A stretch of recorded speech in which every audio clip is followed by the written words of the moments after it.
Apex committee के इजलास में कराची जेल के अहाते में इंसदाद दहशतगर्दी की 30 नई अदालतें कायम करने का फैसला भी किया गया।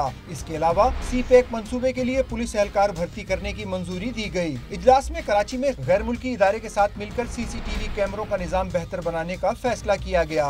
DG रेंजर्स ने इजलास को बताया कि दहशतगर्द कराची में दोबारा से सर उठाने की कोशिश कर रहे हैं। इजलास में नेशनल एक्शन प्लान पर अमल दरामद का जायजा लिया गया। वज़ीर आला सिंध सैयद कायम अली शाह ने कानून नाफिज करने वाले इदारों को नेशनल एक्शन प्लान पर अमल दरामद की रफ्तार को मजीद तेज करने की हिदायत की। इजलास में IG सिंध AD ख्वाजा ने अमन व अमान की सूरत हाल पर ब्रीफिंग दी। Governor Sindh doctor Ishratul Ibad Khan, corps commander Karachi lieutenant general Naveed Mukhtar, DG rangers major general Bilal Akbar और IG सिंध, वजीर दाखिला सिंध, मुशीर कानून और दीगर इजलास में शरीक हुए। एपेक्स कमेटी के इजलास से कबल वजीर आला सिंध ने गवर्नर सिंध और कोर कमांडर कराची से मुलाकात की।